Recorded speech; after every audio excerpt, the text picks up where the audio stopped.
Alors, le rôle du digital aujourd'hui dans le processus de recrutement est super important. On a quasiment plus de dossiers papier qui rentrent, que ce soit dans le privé ou dans le public. Soit les entreprises demandent que les gens postulent par mail, soit les entreprises mettent à disposition des ATS, des outils pour le recrutement, et les gens postulent directement en ligne. Donc, je pense que le 90% aujourd'hui des postulations se font par le digital.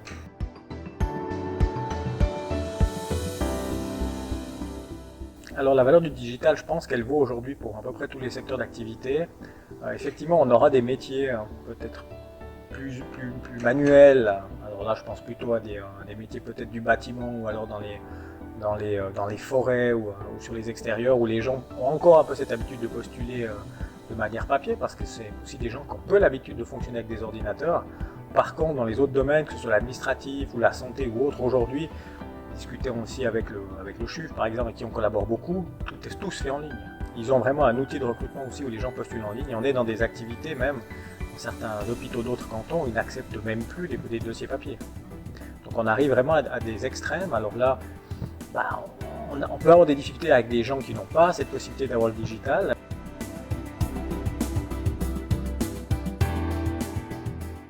Alors les compétences qui sont le plus recherchées aujourd'hui dans le domaine du recrutement, qui ressortaient pas avant, on a beaucoup de compétences soft skills qui étaient cachées un peu derrière les compétences hard skills, derrière les compétences métiers avant. On mettait très en avant les compétences métiers, et si les personnes avaient des compétences de savoir-être, de savoir-agir, tant mieux. Tandis qu'aujourd'hui, dans les recrutements, on privilégie beaucoup plus l'intégration des personnes dans les équipes, l'intégration des personnes dans l'entreprise, l'identification des personnes dans l'entreprise. Donc on est beaucoup plus aussi dans les soft skills qu'avant, et dans tous les métiers. Dans tous les métiers, même les métiers très manuels ou les métiers très peut-être plus terre à terre, on recherche de plus en plus les soft skills aujourd'hui.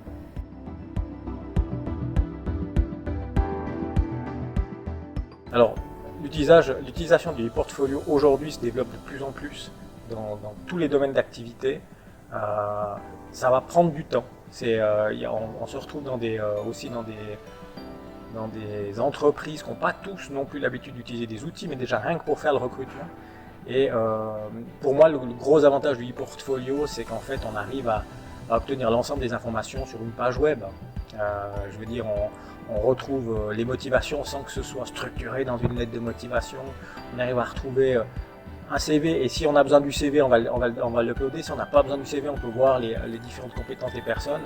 Et je pense que c'est en termes de confort d'utilisation aussi, c'est plus facile que d'ouvrir des fichiers PDF, pour certains de les imprimer.